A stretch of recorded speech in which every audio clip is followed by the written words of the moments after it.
ano? Tudo certo com vocês?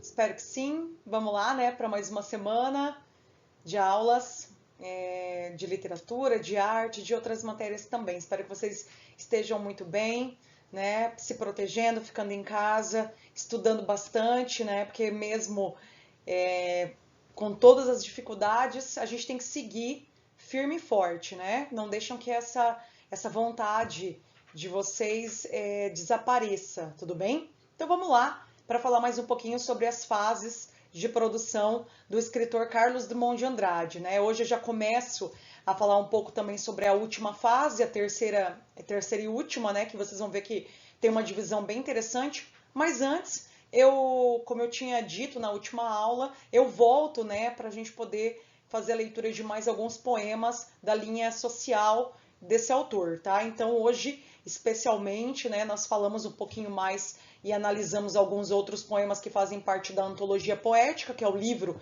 solicitado pela prova da UEM. Espero que vocês tenham dado uma verificada, né, no PDF enviado no grupo na semana passada pelos amigos de vocês, que foram até mais rápidos do que eu, né? Mas que bom que a gente tem sempre essa ajuda, faz muito bem, né? Auxilia o professor para que haja também essa rapidez, né? Então eu sou muito grata por conta disso. Então vamos lá, falar mais um pouquinho sobre algumas características que abrangem ali a perspectiva literária, né? Aqui eu trago para vocês mais duas características que fazem parte dessa segunda fase, né? Digo que, na verdade, se você for fazer uma análise das obras que estão vinculadas à segunda fase e também ao discurso, né, à escrita literária do próprio autor, você consegue visualizar esses três grandes compromissos, né, do Carlos Drummond de Andrade, que eu reafirmo para vocês nesse primeiro item desse slide, tá? Então eu gostaria que vocês levassem em consideração esses compromissos, né, que fazem parte dessa característica ao longo da leitura e também durante as minhas aulas sobre essa fase da produção do autor, tá? Então eu digo lá que o despojamento do egoísmo burguês, na verdade, e a superação da situação de náusea induzem, né, o autor Carlos Drummond de Andrade a alguns compromissos. Então a gente percebe ao longo da leitura, da interpretação dos poemas, que ele assume, né, mesmo que implicitamente falando, esses três grandes compromissos. O primeiro é a moral, né? A moral que rege também os princípios básicos, não só de escritor literário, né, preocupado em reafirmar alguns posicionamentos e também mostrar esse lado de engajamento social, que é muito importante para os escritores de todas as fases, né, e não só do modernismo brasileiro. O segundo compromisso que nós percebemos bem recorrente na produção dele é essa visão de humanidade, né, a visão humanista, que faz com que haja também uma perspectiva bem pessoal e bem intimista ao longo dessa literatura denunciadora, participante, que o autor tenta imprimir nessa segunda fase. E claro, sem deixar de trabalhar também, como um terceiro item, o aspecto ideológico, né? A ideologia tem a ver não só como assegurar o seu compromisso e também o seu ponto de vista em relação à realidade daquela época, né, a realidade histórico-social daquela época, mas também deixar claro quais são os ideais que a literatura, neste momento, né, na sua produção, ela vai enfatizar, tá? Então, esses três compromissos, eles devem estar sempre presentes no momento que nós analisamos, que nós fazemos a leitura das obras do Carlos Drummond e também de outros autores que vinculam a sua produção à linha socialista, ok? Certo? Outra característica que eu trago para vocês tem a ver também com essa arguição, né? essa argumentação utilizada durante os seus poemas de maneira poética, né? De maneira expressiva, conotativa, que faz com que haja também um desvinculamento da lírica da linha egocêntrica. Então a gente percebe muito claramente que essa segunda fase, né, Eu Menor que o Mundo, afasta um pouco o autor desse lado mais intimista, desse lado mais individualista e egocêntrico que a lírica, muitas vezes, faz com que a obra do escritor acabe sendo trabalhada. Então a gente percebe que ao mesmo tempo é um gênero literário que necessita de um lado mais egocêntrico, mas que o autor, por conta desse compromisso com a realidade, também faz um certo afastamento, né? Então a gente vê que a visão dele não é uma visão só particular do escritor, do eu lírico, né? É uma visão que também está vinculada aos seus leitores, às ideologias da época, que regiam também um discurso participativo e engajado, tá? Então eu coloco ali, acompanhem comigo, por favor, né, esse segundo item. Imerso numa era onde a barbárie ameaçava a civilização, o poeta entende que a mera solidariedade ou apenas a arguição áspera da sociedade injusta não bastariam. Seria necessário que o indivíduo sujeitasse seu egocentrismo a um sistema de ideias em que a organização e os interesses coletivos prevalecessem. Então agora é como se, através da sua escrita literária, o leitor também se posicionasse diante a essa realidade, não só a partir do seu ponto de vista, mas também olhando, né, os seres humanos que estão ao seu redor. Então é uma fase que procura, não só por parte do autor, mas também do seu público leitor, essa consciência de coletividade. Então a gente não pode esquecer que isso faz parte desse discurso socialista, né? Eu preciso que o leitor tenha essa consciência coletiva para que haja, quem sabe, né, assim, de maneira assim, hipotética também, fazer com que a sociedade possa mudar o seu posicionamento, o seu pensamento e as suas atitudes, tá? Então essa consciência de coletividade é uma coisa que está ligada não só à escrita do autor, né, que vai estar presente na sua produção literária, mas também implica para os seus leitores modernos, né? Claro que nem todos, seria utopia, né, se todos os leitores pudessem fazer a leitura e análise dessas obras e colocassem de fato a mão na massa, né? Então a gente vê que a literatura, ela tenta de alguma forma abrir a cabeça dos seus leitores, mas a gente sabe que não atinge todos de maneira igual, né, e de maneira significativa, certo? Ok? Aqui eu trago para vocês mais um exemplo, um bom exemplo, na minha opinião, de poema socialista, né, dessa segunda fase. É um poema um pouco mais curto do que aqueles outros dois que eu li na última aula, mas tem uma intensidade, né, uma significância muito importante em cada um dos seus versos. Reparem que muitas vezes o autor ele faz essa desconstrução, né, tradicional da obra lírica como uma forma também de tentar se desconstruir diante da sociedade, ok? Então é muito comum fazer uso, né, do verso livre, essa questão também da repetição de palavras que vão gerando musicalidade, que vão gerando também ênfase no significado delas, é uma coisa bem recorrente que você encontra em diversos, né, poemas dessa segunda fase do autor. Então vamos lá, é um poema muito legal porque ele também trabalha essa linha metapoética, né? Então aquela questão do código ser usado para explicar o próprio código, que é recorrente em vários escritores do modernismo, também se faz presente nas entrelinhas ali da linha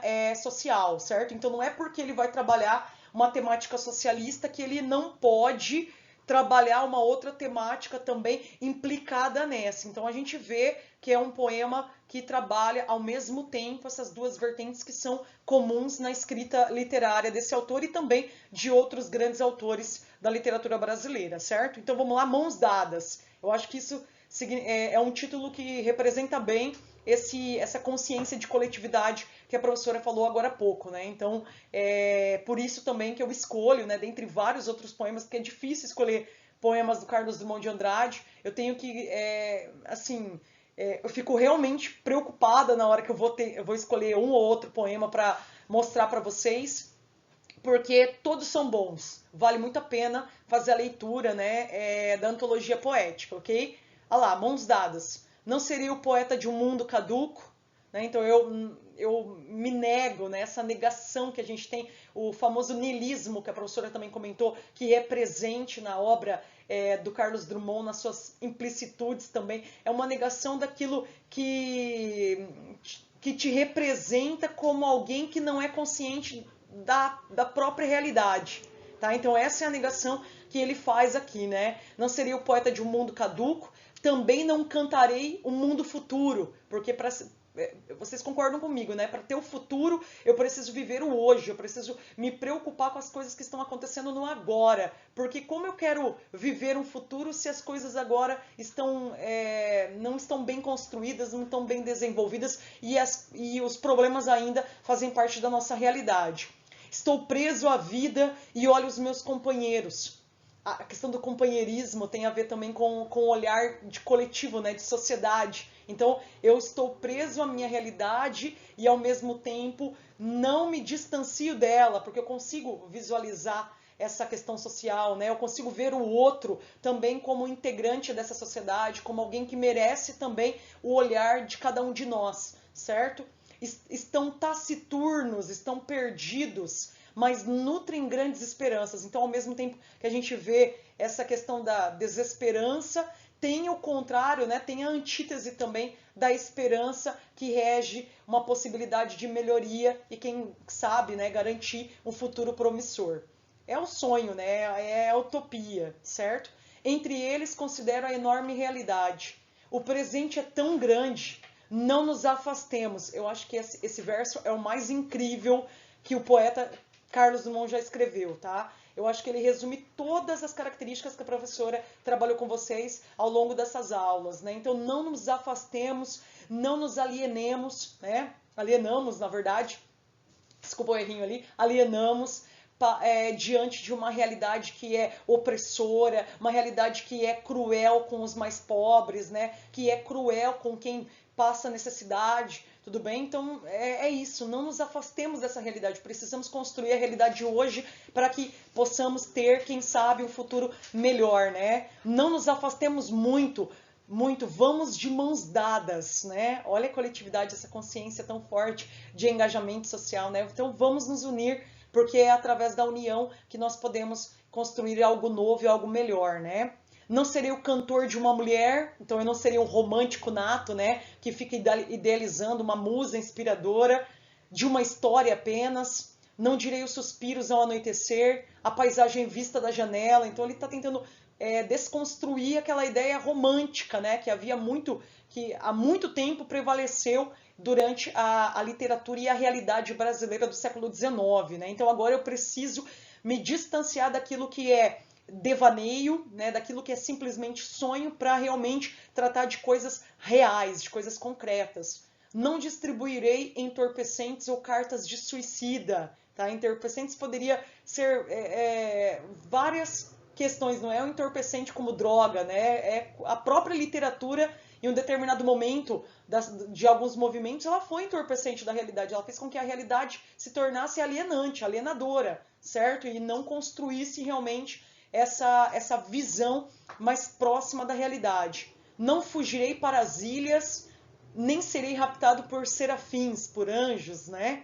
O tempo é a minha matéria, o tempo presente, os homens presentes, a vida presente. Não tem versos melhores do que esses que falam diretamente para o leitor, não precisam de nenhuma análise e nenhuma tradução. Tá? Espero que vocês tenham gostado. Né? Essa faz parte da minha coletânea pessoal de obras que eu sempre gosto de ter e de relembrar e de trazer também para os meus alunos. Espero que vocês tenham gostado.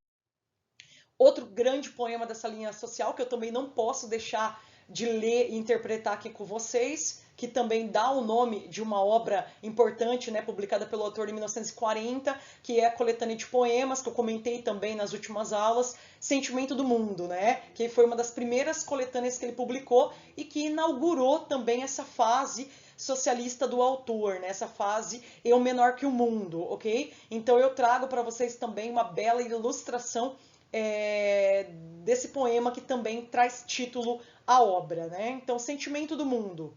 Eu tenho apenas duas mãos e o sentimento do mundo, né? Outra vez ele traz a linha metapoética que eu, como escritor, só tenho duas mãos, mas eu utilizarei elas para transferir todo o sentimento do mundo para dentro da minha produção literária, para dentro dos meus poemas, né? Então, aquela ideia de que cada um usa as armas que tem. E os meus sentimentos muitas vezes são equivalentes ao de vocês, né? E nós sentimos às vezes as mesmas emoções, a mesma dor, a mesma alegria, as mesmas esperanças. Claro, às vezes com intensidades diferentes, mas que nós conseguimos ter essa correlação entre eles. Então é isso que ele está tentando transferir nesses primeiros versos da primeira estrofe. Daí ele continua, mas eu estou cheio escravos, minhas lembranças escorrem e o corpo transige na confluência do amor. Então, ao mesmo tempo que eu tento transmitir esses sentimentos, parece que eu estou tão mecanizado a escrever as mesmas coisas que muitas vezes eu me sinto estático, né, diante aquilo que é rotina, aquilo que é comum para todos nós. Quem já não se sentiu dessa forma, né? Daí ele continua na segunda estrofe.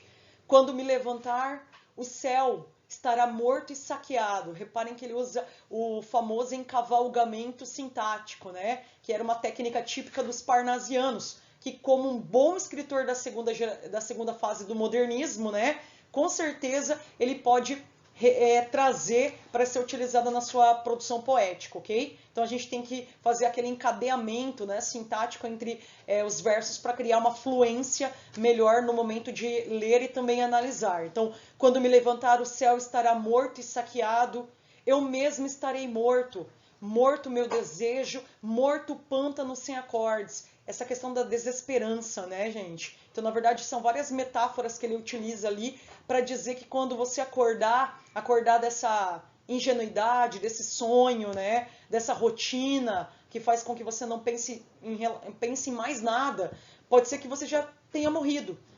Não morrido literalmente, né, mas morrido a esperança, morrido a vontade, né, e possa estar mergulhado simplesmente em um tédio. Daí ele continua: os camaradas não disseram que havia uma guerra e era necessário trazer fogo e alimento. Sinto-me disperso, perdido, anterior a fronteiras, humildemente vos peço que me perdoeis. A alienação, né? Então, a que prende o ser humano em um cubículo e uma vida que você não consegue enxergar as coisas muito maiores, né? Que estão ao seu redor e que às vezes passam despercebidas, certo? Acho que tem muito disso que ele fala hoje, né, gente? Então, nós nos sentimos muitas vezes dessa mesma forma que o eu lírico traz, tá? Eu me sinto dessa forma, não sei vocês. Daí ele continua para o final, né? Quando os corpos passarem, eu ficarei sozinho, desfiando a recordação do sineiro, né, o sino que bate, né, que anuncia a morte, da viúva e do microscopista, que habitavam a barraca e não foram encontrados ao amanhecer. Esse amanhecer mais noite que a noite. Então esse amanhecer, a noite traz aquela ideia de morte, né, de algo que não tem futuro, que não tem vida. Então, o amanhecer só nos espera, né? Imagina a situação que ele vivia é uma situação pré-Segunda Guerra Mundial, e que, obviamente, pode trazer essa ideia, né, de um porvir ruim, penoso, né? Então, é isso que, com certeza, faz uma alusão muito forte para os dias de hoje, né?